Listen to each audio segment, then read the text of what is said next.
வணக்கம். மாலை முரசு செய்திகளை விரிவாக பார்ப்பதற்கு முன் தலைப்புச் செய்திகளை பார்க்கலாம்.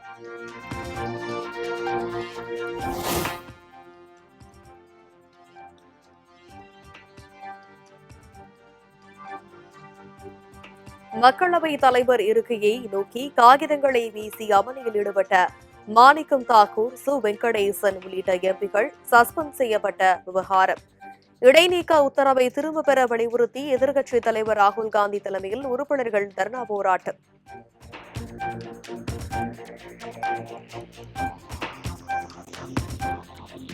நாடாளுமன்ற வளாகத்தில் பிரியங்கா காந்தி உள்ளிட்ட எதிர்க்கட்சி எம்பிகள் போராட்டம்.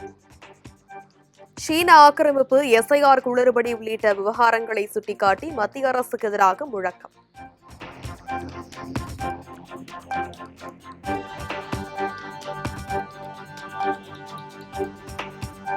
டெல்லியில் காங்கிரஸ் தலைமை அலுவலகத்தை முற்றுகையிட்டு பாஜகவினர் போராட்டம். சீன ஆக்கிரமிப்பில் மத்திய அரசை விமர்சித்த ராகுல் காந்திக்கு எதிராக முழக்கம்.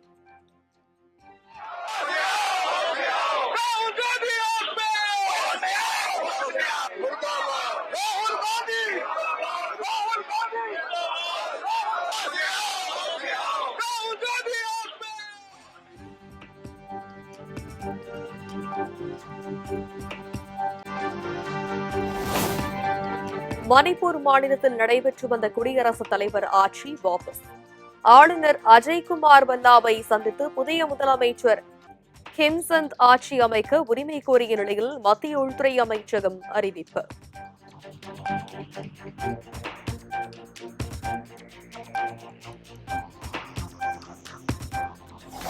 மக்களவையில் 8 எம்பிகள் சஸ்பெண்டை கண்டித்து எதிர்க்கட்சி உறுப்பினர்கள் கடும் அமளி. அமெரிக்கா இந்தியா வர்த்தக ஒப்பந்தம் தொடர்பாக விவாதம் நடத்த கோரியும் முழக்கமிட்டதால் பரபரப்பு. मर्यादित व्यवहार हो, ये सभागृह आप सबकी है, इसकी मर्यादा गरिमा बनाए रखने आपकी सबकी जिम्मेदारी है। आप अगर सदन प्रश्नकाल नहीं चलना चाहते तो सदन की कार्रवाई आज 12 बजे तक के लिए स्थगित की जाती है।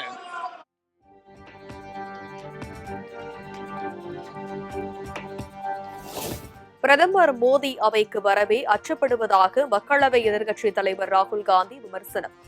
சீன ஆக்கிரமிப்பை தடுக்க வேண்டிய பிரதமர் தமது கடமையில் இருந்து தவறிவிட்டதாகவும் சாடு.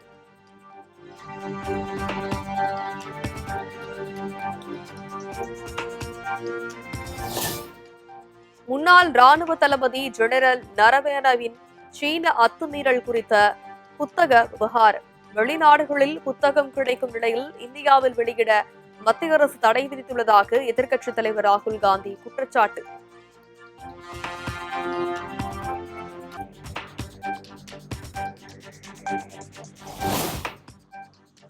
மேற்கு வங்கத்தில் மேற்கொள்ளப்பட்ட எஸ்ஐஆர் நடவடிக்கைகளில் முறைகேடு நடைபெற்றதாக கூறி மம்தா பானர்ஜி தொடர்ந்த வழக்கு. இந்திய தேர்தல் ஆணையம் மற்றும் தேர்தல் அதிகாரிகள் பிப்ரவரி 9ஆம் தேதி பதிலளிக்க வேண்டும் என உச்சநீதிமன்றம் உத்தரவு.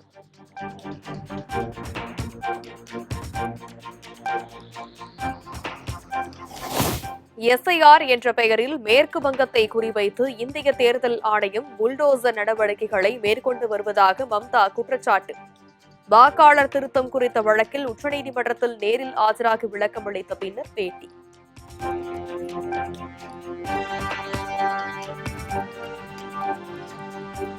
சபரிமலை தங்கம் திருட்டு குறித்த சிறப்பு புலனாய்வு வழக்கு விசாரணை. முதலமைச்சர் பினராயி விஜயனின் தலையீட்டால் விசாரணை தாமதமாவதாக கூறி கேரள சட்டப்பேரவையில் காங்கிரஸ் வெளிநடப்பு.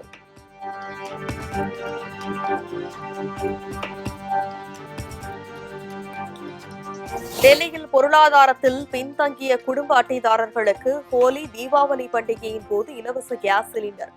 தேர்தல் வாக்குறுதியை நிறைவேற்றும் வகையில் டெல்லி முதல்வர் ரேகா குப்தா அறிவிப்பு.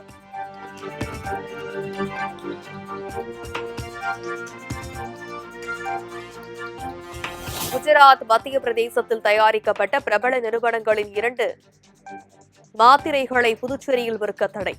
தரம் குறைவாக இருந்ததால் மாநில மருந்து கட்டுப்பாட்டுத்துறை நடவடிக்கை.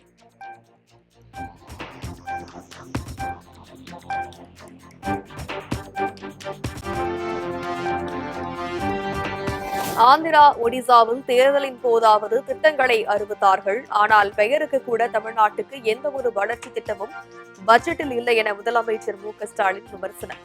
மத்திய அரசும் அதன் கூட்டாளிகளும் தமிழ்நாட்டின் வளர்ச்சியை கெடுக்கும் அனைத்தையும் செய்கிறார்கள் எனவும் சாடல். பாஜக எல்லா மாநிலங்களையும் வழக்கமா பண்ணக்கூடிய அந்த ஸ்டண்ட்டை கூட தமிழ்நாட்டுக்கு பண்ணல. அந்த அளவுக்கு தமிழ் மீதும் தமிழர்கள் மீதும் தமிழ்நாட்டின் மீதும் அவங்களுக்கு அவ்வளவு வெறுப்பு.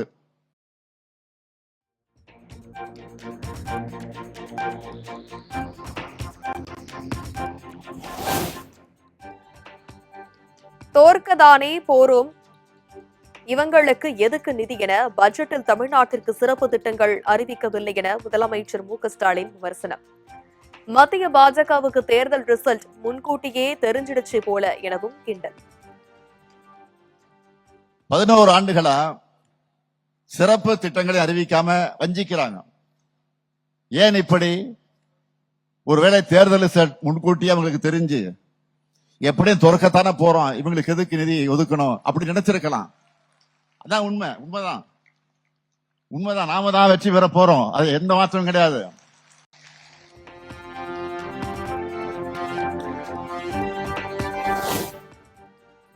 தமிழக மக்களின் 4.57 லட்சம் மனுக்களுக்கு 100 நாட்களில் தீர்வு கண்டும் மக்களுக்காக 24 மணி நேரமும் அரசு செயல்பட வேண்டும் எனவும் முதலமைச்சர் மு.க.ஸ்டாலின் கருத்து.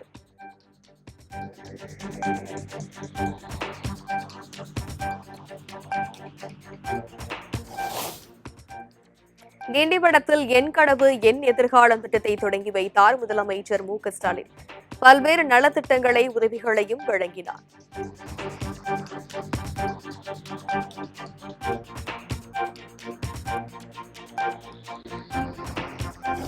திமுக ஆட்சியில் தமிழகம் தலை நிமிரவே நிமிராது தலை தொங்கியே போய்விட்டது.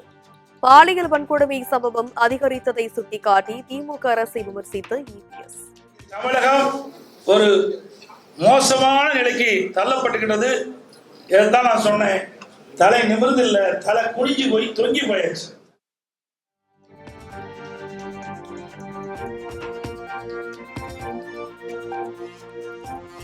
கரூர் சம்பவம் நடந்ததில் இருந்து 72 நாட்களுக்கு மேலாக வெளியிலேயே வராதவர் தாவேக தலைவர் விஜய். அதிமுகவை ஊழல் கட்சி என விஜய் விமர்சித்திருந்த நிலையில் நீதிமன்றம் வரை சென்று நிரபராதி என நிரூபிக்கப்பட்டவன் நான் என இபிஎஸ் அதிரடி. தெரியல எந்த கட்சி தேர்தல்ல தலைமை தாங்கன்னு தெரியல. இதை வச்சே நான் என்ன செய்யறேன்? அவருக்கு ஒண்ணுமே தெரியாத போது எங்களை கேள்வி கேட்டா அவர்கிட்ட போய் கேள்வி கேளுங்க.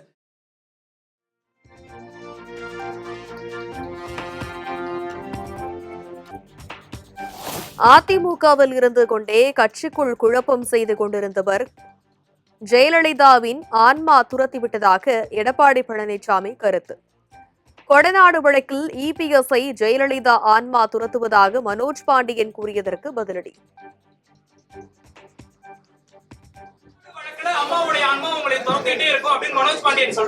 அதனாலதான் ஆன்மா துரத்தங்காட்டி தான் நாங்க ஓடிட்டு.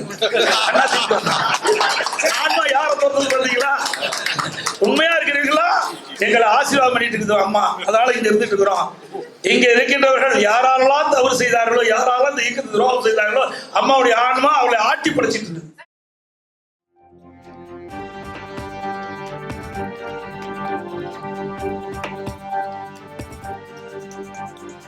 தமிழக வெற்றி கழகத்துடன் சசிகலா தரப்பு கூட்டணி பேச்சுவார்த்தை நடத்த உள்ளதாக தகவல். புதிய கட்சி தொடங்க உள்ளதாக ஏற்கனவே தகவல் வெளியான நிலையில் பேச்சுவார்த்தை நடத்தி கூட்டணி வைக்க திட்டம்.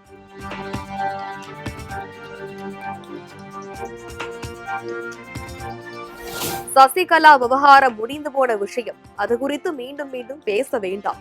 செய்தியாளர்கள் கேள்விக்கு அதிமுக பொதுச் செயலாளர் எடப்பாடி பழனிசாமி பதில்.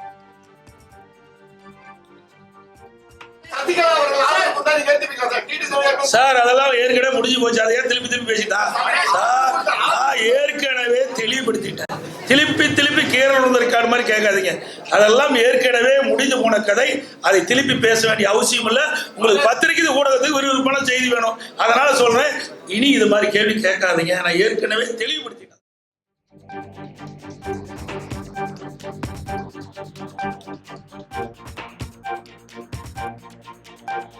அதிமுக ஆட்சிக்கு வந்தால் முதியோர் ஓய்வூதியம் 2000 ரூபாயாக உயர்த்தப்படும். தேர்தல் வாக்குறுதியை அறிவித்தார் அதிமுக பொதுச் செயலாளர் எடப்பாடி பழனிசாமி. தேர்தல் அறிவிப்பு 1. முதியோர் உள்ளிட்டோருக்கான ஓய்வூதியங்கள் 2000 உயர்வு. முதியோர் கைம்பெண்கள் 3ஆம் பாலினத்தவர்களுக்கும் மாதந்தோறும் 2000 ரூபாய் நிதி உதவி. அதிமுக ஆட்சிக்கு வந்தால் மாணவர்கள் வங்கியில் பெற்ற கல்விக் கடன் தள்ளுபடி செய்யப்படும் என எடப்பாடி பழனிசாமி அறிவிப்பு. வங்கியில் பெற்ற கல்விக் கடன் தள்ளுபடி. மாணவர்கள், இளைஞர்கள், பெற்றோர்கள் நலன் காக்கும் பொருட்டு வங்கியில் பெற்ற கல்விக் கடன் தள்ளுபடி செய்யும் வகையில் அத்தொகையை அரசே ஏற்கும்.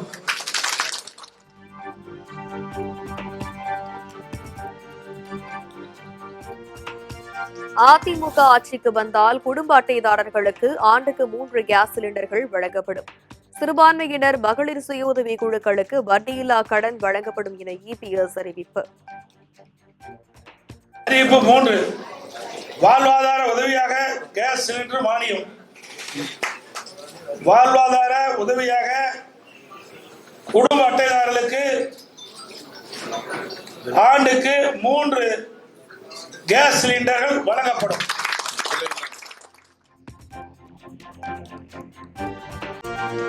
காங்கிரசுடன் கூட்டணி பேச்சுவார்த்தை நடந்து வருவதாக திமுக துணை பொதுச் செயலாளர் கனிமொழி பேட்டி.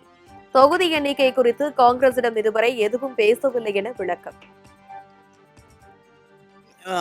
பேச்சுவார்த்தைகள் நடந்து கொண்டு இருக்கிறது. ஆனா இன்னும் குழுவில் இருக்கக்கூடியவர்கள் தான் சீட் அலோகேஷனோ மற்ற விஷயங்களையோ அவர்கள் தான் பேசுவார்கள்.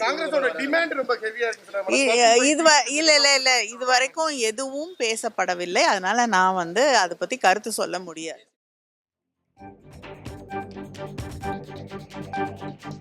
நயினார் நாகேந்திரனும் எஸ்பி வேலுமணியும் மேடையில் ஆடவில்லையா?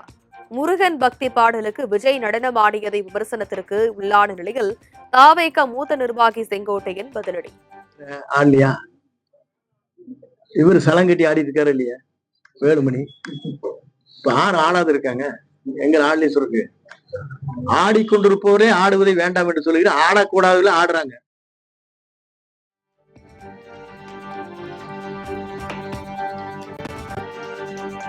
கூட்டணி குறித்து பொறுமையாக யோசித்து தங்கள் கட்சிக்கும் எதிர்காலத்திற்கும் எது நல்லது என முடிவு எடுப்போம். தேமுதிக பொதுச் செயலாளர் பிரேமலதா விஜயகாந்த் பேட்டி. நாங்க பொறுமையா யோசிச்சு எங்களுடைய கட்சிக்கும் எதிர்காலத்துக்கும் எது நல்லது நாங்க யோசிச்சு முடிவு எடுக்கிறோம். அவ்வளவுதான். இன்னும் தேர்தல் தேதி அறிவிக்கல. ஓட்டர் லிஸ்ட் ஃபைனல் லிஸ்ட் இன்னும் வெளியிடல. அதே மாதிரி தேர்தலுக்கான தேதி அறிவிக்கல. இன்னைக்கு இருக்கின்ற 2 பெரிய கட்சிகள் அவங்களுடைய கூட்டணியை இன்னும் இறுதி செய்யல.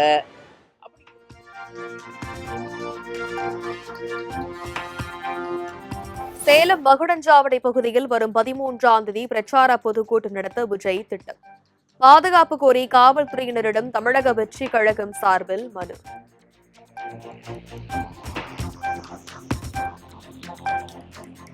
சென்னை திருவான்மியூர் உத்தண்டி உயர்மட்ட சாலை ஒப்பந்த விவகாரத்தில் 700 கோடி ரூபாய் ஊழல். சிபிஐ விசாரணை தேவை என பாமக தலைவர் அன்புமணி வலியுறுத்தல்.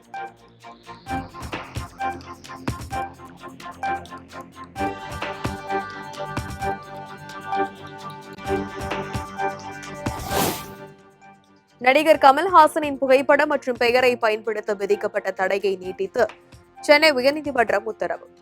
நீயே விடை நிறுவனத்திற்கு மின்னஞ்சல் மூலம் நோட்டீஸ் அனுப்ப கமல்ஹாசன் தரப்புக்கு உயர்நீதிமன்றம் அனுமதி.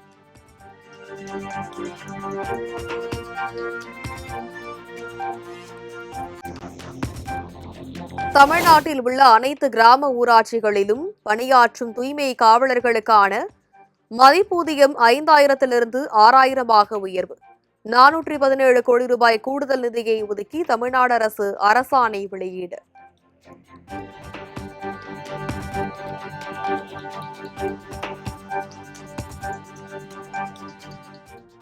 இளையோர் உலகக்கோப்பை தொடருக்கான 2வது அரையிறுதிப் போட்டியில் இந்தியா ஆப்கானிஸ்தான் அணிகள் இன்று மோதல்.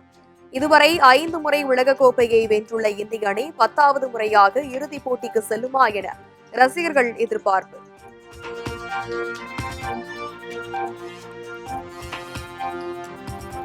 தனுஷின் 55வது படத்தில் இணைகிறார் மலையாள நடிகர் மம்முட்டி. அமரன் இயக்குனர் ராஜ்குமார் பெரியசாமி இயக்கும் படத்தில் சாய் பல்லவி, ஸ்ரீலீலா ஆகியோர் இணைந்துள்ளதாக வெளியான அறிவிப்பு.